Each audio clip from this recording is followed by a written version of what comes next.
Samajwadi party के नेता सलाउद्दीन साहब का बहुत धन्यवाद देता हूं। मैं उनको बधाई देता हूं।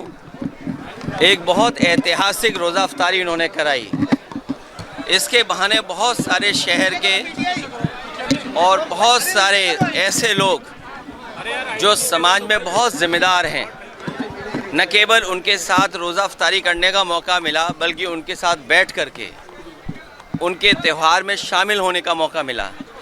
हमारे देश की यही खूबसूरती है कि हम एक दूसरे के त्यौहार में एक दूसरे की खुशियों में शामिल होते हैं।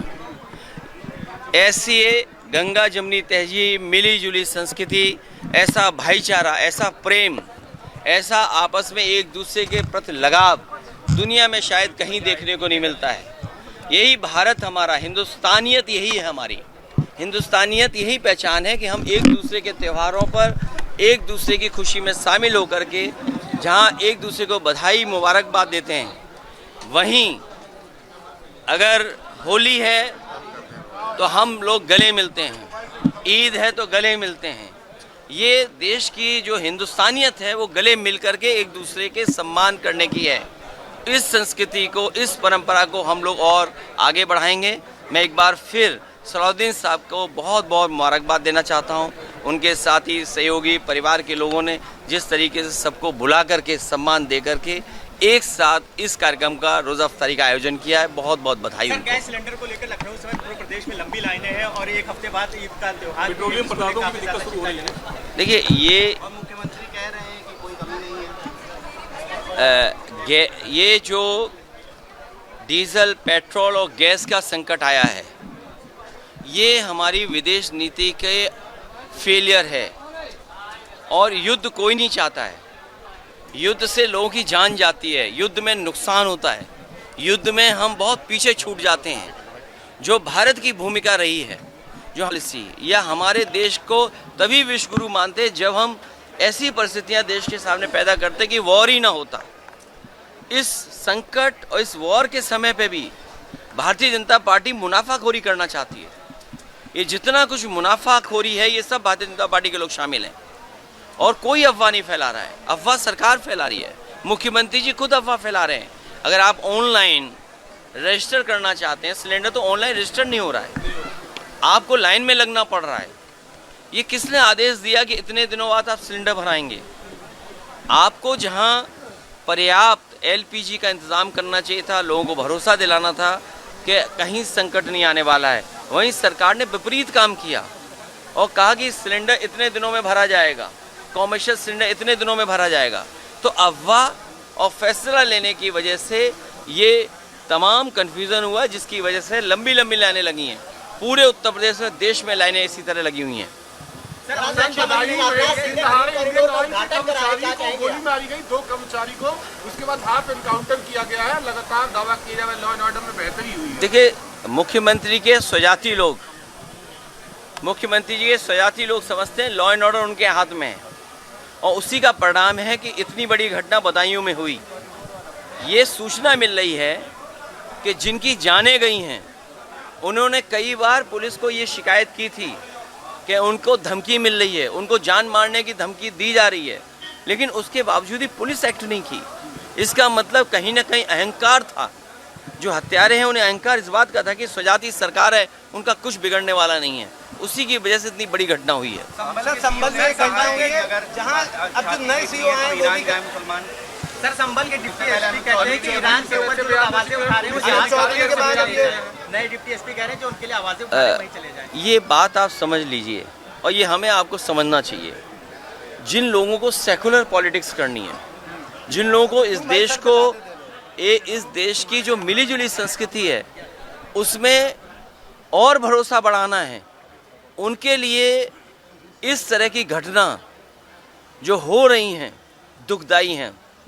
ये कोई कल्पना नहीं कर सकता है कि एडमिनिस्ट्रेटिव ऑफिसर, पुलिस का ऑफिसर इस तरह का व्यवहार और भाषा का इस्तेमाल करे। ये तभी कर सकते हैं ऐसे पुलिस का व्यवहार जब उन्हें ये भरोसा है कि सरकार उनको प्रमोशन करेगी।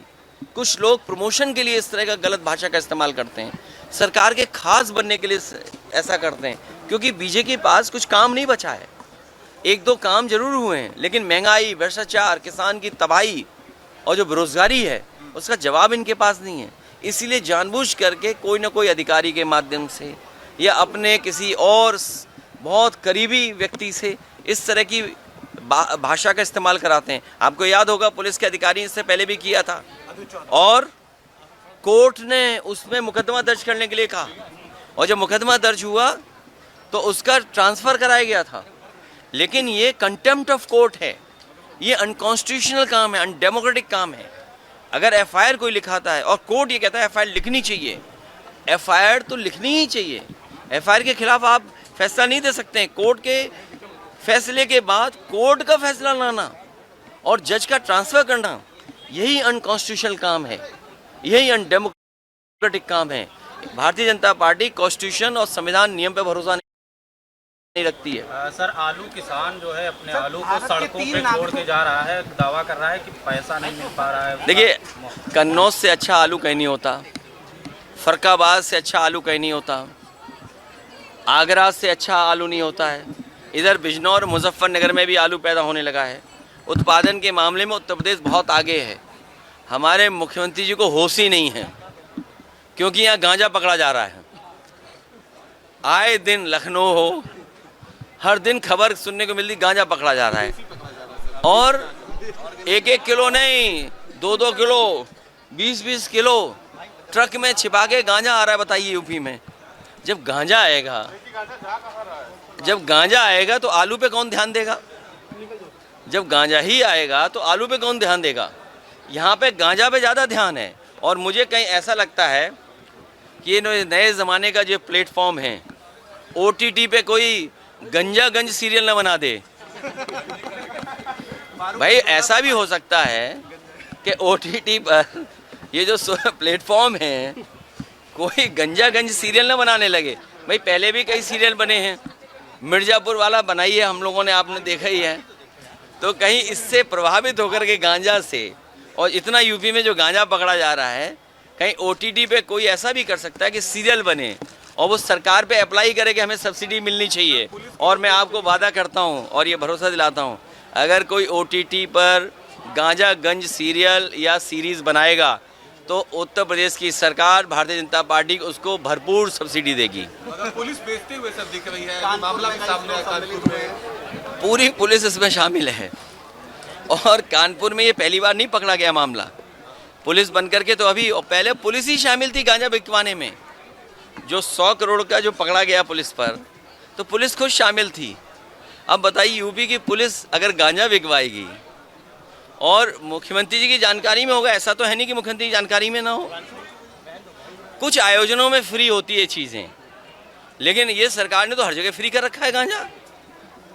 फारूक अब्दुल्ला पे फायरिंग के बाद मल्लिकार्जुन खड़गे ने भी विपक्षियों की सुरक्षा के लिए आवाज़ उठाई है। आपकी सुरक्षा में फारूक अब्दुल्ला साहब बहुत सीनियर नेता हैं, मुख्यमंत्री रहे हैं, केंद्र में मंत्री रहे हैं, और बॉर्डर स्टेट के बहुत महत्वपूर्ण नेता हैं। और भारत के लिए वो हमेशा समय समय पर भारत कैसे मजबूत हो, एकता कैसे बढ़े, उस पर हमेशा उन्होंने भारत और लोगों को समझाया और अपने विचार दिए हैं। उनकी सुरक्षा के लिए सरकार को ठोस कदम उठाने चाहिए और पर्याप्त उनके लिए सुरक्षा होनी चाहिए। Thank you sir. बहुत धन्यवाद। अरे देखिए, ऐसा है, मैं उस ग्रीन कॉरिडोर पे क्या बोलूं, लेकिन यहाँ के सांसद और डिफेंस मिनिस्टर, उनकी कोशिश रहती है कि लखनऊ में और अच्छा काम हो। हालांकि वो मुख्यमंत्री जी को बधाई देते हैं, लेकिन जितना यहाँ के डिफेंस मिनिस्टर चाहते हैं अच्छा काम हो, उतना सरकार अच्छा सहयोग नहीं कर रही है। अगर उत्तर प्रदेश की सरकार सहयोग करे तो लखनऊ और अच्छा हो सकता है। यहाँ ट्रैफिक का समस्या का समाधान हो जाएगा। लखनऊ हमारी पहचान है संस्कृति के लिए, खाने के लिए। यहाँ की जो आर्किटेक्चर है, यहाँ का जो टूरिज़्म है, उसको बढ़ावा मिल सकता है। सांसद तो चाहते हैं, डिफेंस मिनिस्टर तो चाहते हैं, लेकिन मुख्यमंत्री नहीं चाहते हैं। इसका समाधान कैसे निकलेगा, इसका भविष्य में समाधान होगा। सर, एक ही डिप्टी सीएम दिखे जो है राजनाथ जी के साथ, दूसरे वाले नहीं दिखे। वो गांजा कहाँ पकड़ा जा रहा है वहाँ गए होंगे।